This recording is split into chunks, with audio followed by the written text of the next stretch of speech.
तो चलिए 24 क्वेश्चन को सॉल्व करते हैं जो आपके एग्ज़ाम के लिए बहुत ही ज़रूरी है। ठीक है, यह भारतीय राज्य व्यवस्था इंडियन पॉलिटी से है, भारत का संवैधानिक इतिहास से है। ठीक है, 24 क्वेश्चन है। ठीक है, देखिए यह सब पूछा हुआ क्वेश्चन है, जैसे एसएससी में पूछा हुआ है, आईएएस में पूछा हुआ है, बीपीएससी में पूछा हुआ है, यूपीपीसीएस में पूछा हुआ है। टोटल पूछा हुआ क्वेश्चन है और आपको इस क्वेश्चन में कोई गलती देखने को नहीं मिलेगा।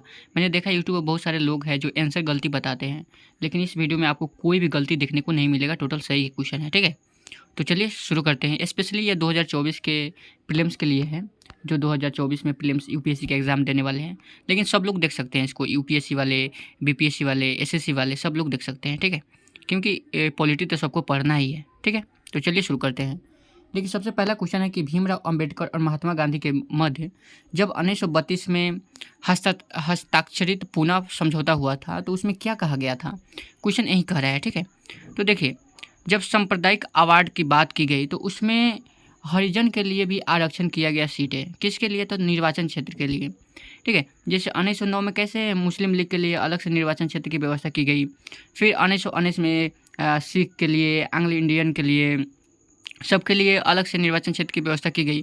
उसी तरह 1932 में जो पूना पैक्ट हुआ गांधी जी के मध्य और महात्मा अंबेडकर जी के मध्य, तो यह हरिजन के आरक्षण के लेकर हुआ था। ठीक है, तो चलिए इसका राइट आंसर हो जाएगा डी नंबर। ठीक है, तो चलिए अब सेकंड नंबर क्वेश्चन देखते हैं। सेकंड नंबर कह रहा है कि सूची 1 को सूची 2 से सम्मिलित कीजिए। सबसे पहला कह रहा है कि सूरत का विभाजन कब हुआ, तो सूरत का विभाजन 1907 में हुआ था। तो 1 का क्या हो जाएगा? 4 हो जाएगा और इसका राइट आंसर बी हो जाएगा। फिर कह रहा है कि सांप्रदायिक अधिनिर्णय कब हुआ था, तो बी का कितना हो जाएगा? बी का 3 हो जाएगा 1932 में। ठीक है, फिर कह रहा है कि सर्वदलीय सम्मेलन कब हुआ था, तो सी का हो जाएगा 2 नंबर 1928 में। फिर पूछ रहा है कि पूर्ण स्वराज का संकल्प कब रखा गया था, तो 1929 में। ये तो सबको पता ही होगा, उसी दिन हम लोगों ने पूर्ण स्वराज का संकल्प रखा था, पूर्ण स्वराज मनाया था। ठीक है, आधी रात्रि को। ठीक है, 12 बजे रात को, याद है ना। तो इसका राइट आंसर हो जाएगा बी नंबर। ए का 4 हो जाएगा, बी के 3 हो जाएगा और सी के 2 और डी के 1 हो जाएगा। ठीक है, तो चलिए बढ़ते हैं आगे।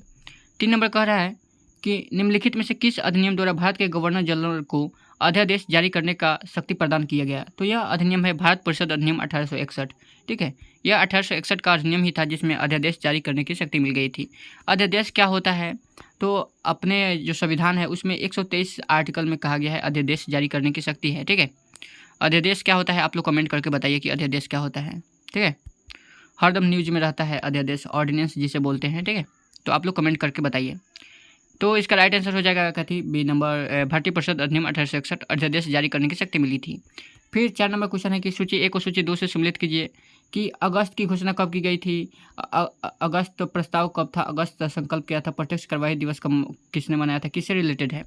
तो अगर प्रत्यक्ष कार्यवाही दिवस तो आपको पता ही होगा किससे रिलेटेड है, मोहम्मद अली जिन्ना। जब पाकिस्तान का विभाजन हुआ था तो उस समय इसको मनाया गया था प्रत्यक्ष कार्यवाही दिवस, मोहम्मद अली जिन्ना। ठीक है, उसके बाद अगर बात करें अगस्त घोषणा की, तो अगस्त घोषणा लॉर्ड माउंटेन्ग्यू से रिलेटेड है। इसको चलिए मिलान करते हैं। देखिए ए नंबर का इसका राइट आंसर हो जाएगा ए नंबर। ए का हो जाएगा 2। अगस्त घोषणा कब हो जाएगा? लॉर्ड माउंटेन्ग्यू का। अगस्त प्रस्ताव क्या हो जाएगा? अगस्त प्रस्ताव हो जाएगा लॉर्ड लेनिथगो से। अगस्त संकल्प किससे रिलेटेड हो जाएगा? तो सी हो जाएगा 4 नंबर, महात्मा गांधी से। प्रत्यक्ष कार्यवाही दिवस तो मोहम्मद अली जिन्ना से। ठीक है, तो इसका राइट आंसर हो जाएगा ए नंबर। ठीक है, तो चलिए अब 5 नंबर क्वेश्चन देखते हैं। 5 नंबर क्वेश्चन कह रहा है कि रेगुलेटिंग एक्ट कब पारित किया गया था, तो यह तो सबसे आसान है, 1773 रेगुलेटिंग एक्ट। कंपनी के कार्यों को नियंत्रित करने के लिए रेगुलेटिंग एक्ट लाया गया था। ठीक है, नियंत्रण करने के लिए।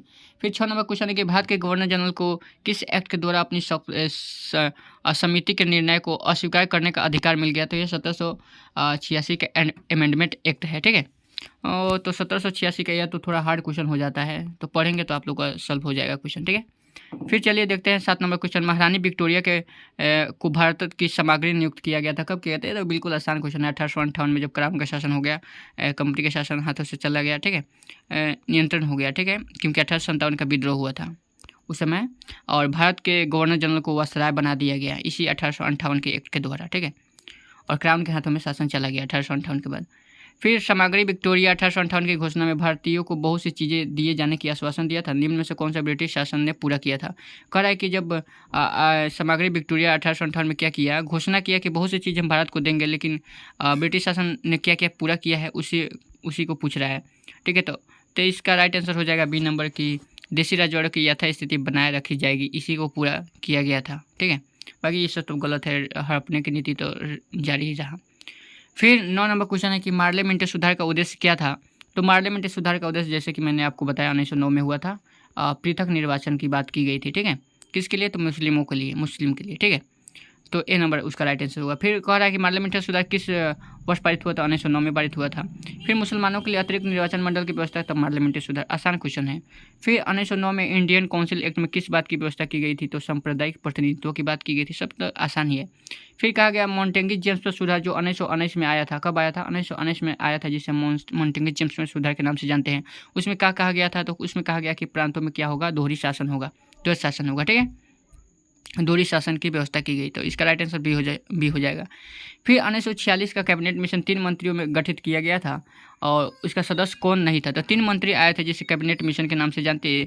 तो इसमें लॉर्ड पैथिंग लॉरेंस भी था, स्टेटफोर्ड क्रिप्स भी था और एवे अलेक्जेंडर भी था, लेकिन इसमें लॉर्ड एमरी नहीं था। इसमें पूछा था कि कौन इसमें सदस्य नहीं था, तो एमरी नहीं था। ठीक है, यह यूपीपीसीएस में पूछा हुआ क्वेश्चन है। फिर पूछ रहा है कि कैबिनेट मिशन योजना के विषय में कौन सा सही नहीं है, तो कौन सा सही नहीं है, तो सही क्या है पहले इसको तो जान लेते हैं। तो कैबिनेट मिशन में कहा गया कि प्रांतीय समूहीकरण होगा, प्रोविजनल ग्रुपिंग होगा, फिर भारतीय सदस्यों वाला अंतरिम मंत्रिमंडल बनाया जाएगा, फिर कहा गया कि संविधान का निर्माण किया जाएगा, निर्माण का अधिकार दिया गया, लेकिन पाकिस्तान की स्वीकृति नहीं मिली। ठीक है, तो इसका राइट आंसर हो जाएगा सी नंबर। पूछा था कौन सा सही नहीं है, तो यही हो जाएगा सी नंबर सही नहीं है।